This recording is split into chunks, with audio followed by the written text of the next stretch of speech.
There wasn't a big moment. No dramatic change. Just a slow drifting. Until one day, I looked in the mirror and quietly asked myself, when did I stop feeling like me? It wasn't sadness. It wasn't exhaustion. It was something softer, like standing in your own home and feeling like a guest.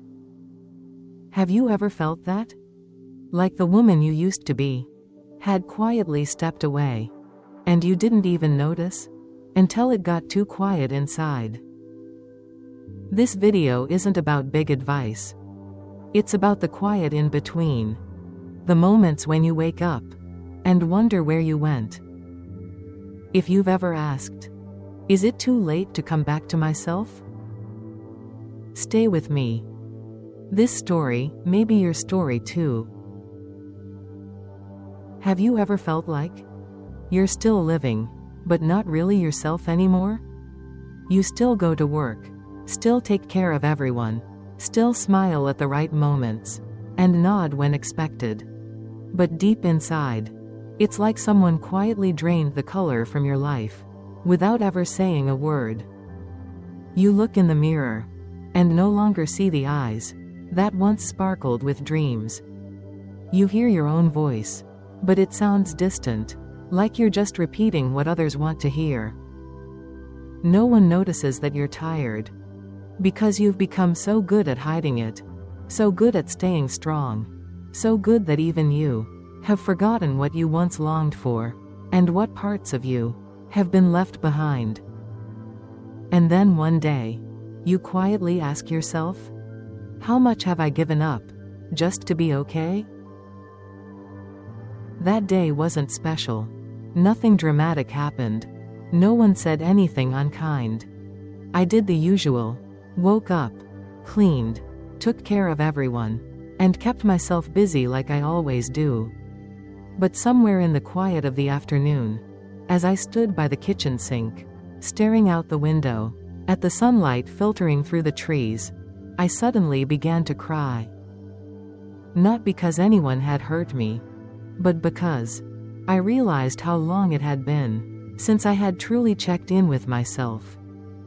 I've spent so many years making sure everyone else was okay, smiling, showing up, staying strong, that I forgot to ask myself a very simple question. Am I okay? And in that moment, something softened. I understood, maybe for the first time, that change doesn't always come from a dramatic event. Sometimes, it arrives quietly, in the stillness of an ordinary moment, when you can no longer ignore what your heart has been whispering all along. I still remember a moment when I truly lived from the heart. Back then, I was younger, and I once told someone, one day, I'll live a life that makes me genuinely happy. My voice was so certain, so full of belief. But over the years, I lost touch with that feeling.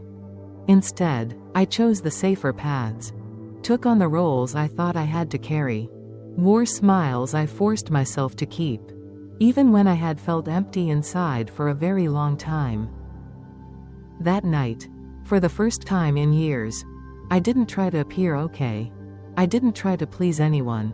I just sat there and breathed. And I realized something. Living truthfully isn't always about grand decisions. Sometimes, it's simply sitting down with yourself, looking honestly at all the things you've been through, and having the courage to say, I'm tired. I don't want to keep living a life that only looks fine on the outside, but feels hollow inside. What am I even living for? The question slipped into my mind as I folded an old kitchen towel, worn, soft, and familiar. Well, for work, for the kids, for responsibilities. I answered automatically, like I always do. But what about you? Who's been living for you? The voice was gentle, not accusing, just honest. I didn't answer, because honestly, I couldn't remember the last time I had asked myself anything at all. Maybe it had been years. Remember how you used to love sitting quietly with tea? How you used to write a few peaceful lines in the morning? How you once dreamed of slowing down, really slowing down? I nodded, though no one saw it. And in that moment, I felt an unexpected wave of gratitude. Not for anything big, just for still being able to hear that quiet voice inside me, the one I'd ignored for far too long. I sat still and whispered back, "Thank you for still being here, even when I've forgotten how to care for you." I used to think that starting over meant having someone beside me, someone who understood, someone who could see the pain behind my smile, someone who would say, "I'll walk with you." But that quiet evening, when everything around me fell still, I suddenly realized the person I had been waiting for was me. Not the one who left, not someone who might come along one day, but the version of me I had long forgotten because I was too busy being strong. I had done so much to avoid feeling lonely, but I had forgotten loneliness doesn't come from being without others. It comes from being disconnected from yourself. And when I finally returned to me, sat quietly with the feelings I had never named, I saw it clearly. I am enough. Not perfect, but enough. I didn't need to begin again with someone else's promise. All I needed was a promise to myself. From now on, I won't leave me behind again. Maybe I should try again. The thought crossed my mind while washing dishes that evening. I smiled, not because I felt happy, but because, when was the last time I allowed myself to think of something new? But what if I fail again? What if no one understands? What if the emptiness returns? The usual questions came flooding in, just like they always do. But this time, I didn't push them away. I just stood there, hands still wet, and whispered in my mind, "Then that's okay. I only need to do one small thing for me. It doesn't matter if no one understands, as long as I do." So that night, I set my alarm just 10 minutes earlier. Not for work, not for anyone else. Just to sit still, to sip a cup of tea, and to ask myself one gentle question. How do I want to live today? Nothing big changed. No magic happened. But for the first time, I chose to live in a way that felt true to my own heart. Even if only a little. And surprisingly, that little was already enough to begin again. I still live in the same house. Still brew my usual morning coffee. Still go to work. Still smile when people talk. No one asked anything.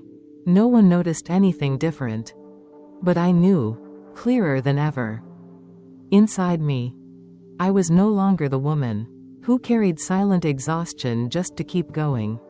No longer the one always trying to please everyone, even when her own heart was breaking. I started doing small things. Turning off my phone during dinner. Sitting in silence for 5 minutes before bed. Writing down one thing I was grateful for each day. Even if it was just, I remembered to drink water today. Some mornings, I'd look at myself in the mirror and not see someone who needed to be fixed or improved. I just saw a woman slowly returning to herself. Not perfect, but honest. This shift didn't come from a big event. No one handed it to me. It came from a quiet decision. I don't want to keep living a life that makes me feel like a stranger to myself. And from there, bit by bit, I began to feel like I was truly living, not just existing, not just surviving. I used to wait for someone else to tell me that things would be okay, that I was enough, that life would soften if I just tried a little harder. But at some point, I realized, maybe no one would ever say that to me. And if I kept waiting, I'd keep walking through life with an aching heart. That night, after folding the blankets, washing the dishes, turning off the lights, I sat at the edge of my bed, placed a hand on my heart, and whispered, I promise, from now on, I won't abandon myself again.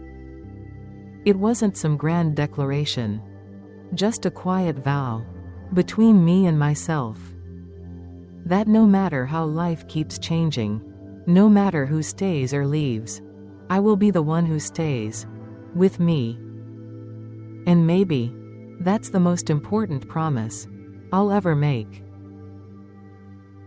There's no bell that signals a new chapter in life.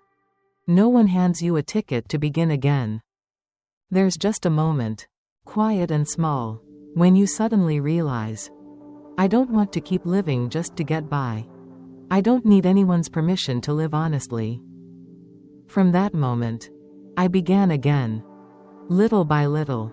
Not perfectly, but truthfully. I didn't write out a big plan. I didn't promise to change everything. I just chose one thing each day, even something small, to live a little closer to myself. Maybe it was a slow morning, a warm cup of tea, saying no when I was too tired, or hugging myself when no one else was around. And slowly, life stopped feeling like a cycle on repeat. It became a journey, one where I was fully present. If you've stayed with me until now, maybe you're tired too. Maybe you're also searching for something, even if you don't know what to call it yet. So I just want to say this. You don't have to be okay to deserve kindness. You don't have to be strong all the time. And you don't have to do anything grand. Just don't abandon yourself. Because among all the relationships in this life, the one you have with yourself is always the most important beginning.